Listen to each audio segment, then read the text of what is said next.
হত্যা হত্যা, সেই হত্যার মাঝেই খুঁজে পাবো আমাদের পরিকল্পিত পথের দিশা। মুক্ত হবে এই মসনদে বসার পথ। দৌলত খান, এতে আমার লাভ হবে অনেক। যদি আমরা আমার কাছে সফল হতে পারি, এই মসনদে বসবো আমি, আর তুমি হবে সামান্য সৈনিক থেকে একেবারে পাউশালা দৌলত খা। ইয়াদ রেখো দৌলত খা, আমাদের এই ষড়যন্ত্রের কথা যেন কোনোদিন ফাঁস হবে না যায়। কিন্তু আমার নবাব শাহ যদি শিকার থেকে ফিরে সেই হত্যাকাণ্ডের কথা শুনতে পারে, তাহলে নবাবের সান্নিধ্য তরবারির আঘাতে এই দুজনের মাথাটা বাড়িয়ে দিতে হবে দৌলত খা। ইয়াদ রেখো, এই ষড়যন্ত্রের কথা যেন কোনোদিন ফার্স্ট হয়ে না যায়।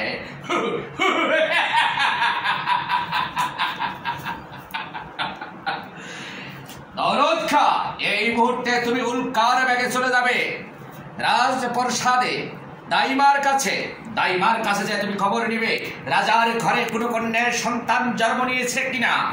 যদি জন্ম নিয়ে থাকে, তাহলে তুমি ওই শিশু সন্তানটিকে নিয়ে নির্মমভাবে হত্যা করে এই দুনিয়ার বুক থেকে চিরতরে বিদায় করে দিতে হবে। এতে আমার লাভ হবে অনেক। আমরা যদি আমার কাজে সফল হতে পারি, এই মসনদে বসবো আমি, আর তুমি হবে সামান্য সৈনিক থেকে একেবারে পাউশালা দৌলত খা। ইয়াদ রেখো দৌলত খা, কথাটা যেন স্মরণ থাকে।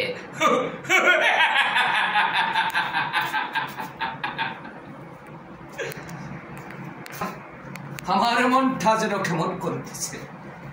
আমার স্ত্রী দুনিয়ার থেকে বহু আগে চলে গেছে, কিন্তু দিনের পর দিন আমি শুধু স্বপ্নে দেখছি আমার স্ত্রী আমার পিছে ধাও ধাও করে তারা করছে। কে যেন আমাকে আলিজা আলিজা বলে ডাকছে, আমার ওই সেই বেগম রৌশনারা কণ্ঠস্বর। কিন্তু সে তো আমাকে ছেড়ে অনেক দূরে চলে গেছে। আমি তাকে অনেক স্বপ্নে দেখছি। কেন আমার সামনে কোনো দুর্ভিক, কোনো দুর্ঘটনা হবে কিনা?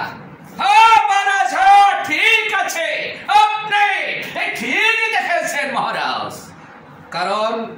কারণ হলো এই দলিল একটি স্বাক্ষর করে দিন মহারাজ। কিসের দলিল উজির সাহেব?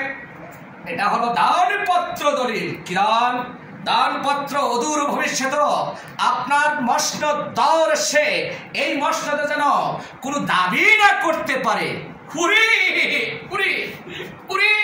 হারামের দল আমার রাজপ্রসাদে খেয়ে, মানুষ হয়ে, আমার নুন জল খেয়ে, আমার বুকে অস্ত্র আঘাত, এই দৃশ্য শোনার আগে ওগো খোদা তুমি আমাকে মৃত্যু দিলে না কেন? ওগো খোদা তুমি আমাকে মৃত্যু দিলে না কেন?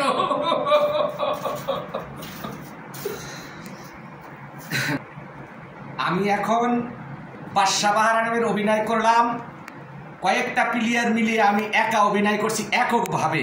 যদি আমার অভিনয়ের মধ্যে কোনো ভুল ত্রুটি হয়, আপনারা সবাই ক্ষমার দৃষ্টিতে দেখবেন। ধন্যবাদ সবাইকে। আসসালামু আলাইকুম।